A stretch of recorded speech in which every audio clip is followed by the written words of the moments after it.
దొంగతనం చేయాలనే ఉద్దేశం, కానీ ఎవరి ఇంట్లో చేస్తున్నామో తెలియదు. దొరికింది దోచుకొని పారిపోవడమే వాళ్ళ పని.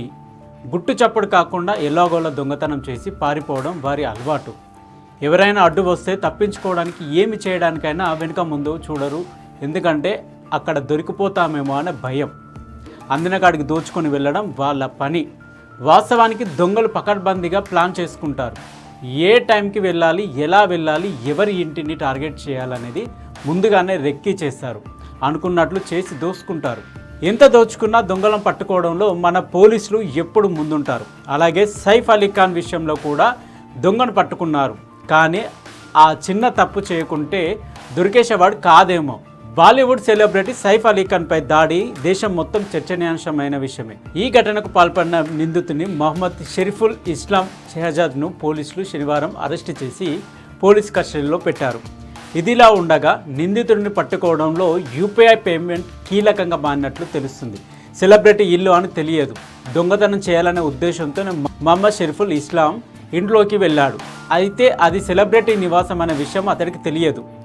దాడి చేసిన తర్వాత సోషల్ మీడియాలో వచ్చిన వార్తలను చూసి అతడు విషయాన్ని తెలుసుకున్నాడు. బాంద్రా బస్టాప్లో ఉదయం 7 గంటల వరకు నిద్రపోయాడని జాతీయ మీడియాలో కథనాలు ప్రచురితమయ్యాయి. అనంతరం అతడు లోకల్ ట్రైన్లో సెంట్రల్ ముంబైలోని వర్లీకి ప్రయాణించాడని అధికారులు చెప్పినట్టు సమాచారం. నిందితుడిని పట్టుకునేందుకు సుమారు 300 మంది పోలీసులు శ్రమించినట్లు చెప్పారు. ఈ గాలింపులో దాదాపు 600 సీసీ కెమెరాలను క్షుణ్ణంగా పరిశీలించి దాడి తర్వాత అంధేరి ప్రాంతంలో అతడు ద్విచక్ర వాహనంపై ప్రయాణిస్తున్నట్లు పోలీసులు గుర్తించి రిజిస్ట్రేషన్ నెంబర్ ఆధారంగా అడ్రస్ను కలిపెట్టారు. అక్కడే దర్యాప్తు చేశారు. అతడితో పాటు గదిలో ఉండే మరో 4 వ్యక్తుల నుంచి తగిన సమాచారాన్ని పోలీసులు తెలుసుకున్నారు. పోలీసుల విచారణలో మొహమ్మద్ షరీఫుల్ ఇస్లాం షెహజాద్ గురించి ఒక వ్యక్తి కీలక సమాచారాన్ని బయటపెట్టాడు. మొహమ్మద్ తన వద్ద పరోటా, వాటర్ బాటిల్ కొనుగోలు చేశాడని, యూపీఐ పేమెంట్ చేశాడని చెప్పినట్టు కథనాలు వెలువడ్డాయి. దీని ద్వారా నిందితుని నెంబర్ తెలుసుకొని లొకేషన్ ట్రేస్ చేసి అతడు అక్కడే ఉన్నట్లు గుర్తించిన పోలీసులు అక్కడికి వెళ్ళగానే పోలీసులను చూసి అతడు అక్కడి నుండి పారిపోవాలని చూడగా ఒక్కోసారి చుట్టుముట్టి అదుపులోకి తీసుకున్నారు పోలీసులు.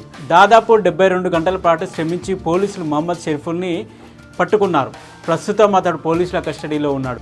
సో ఇది మొత్తానికైతే ఒక యూపీఐ పేమెంటు సైఫ్ అలీ ఖాన్ ఇంట్లో దొంగతనం చేసిన వ్యక్తిని పట్టించిందనే వార్తలు ఇప్పుడు సంచలనం రేపుతున్నాయి.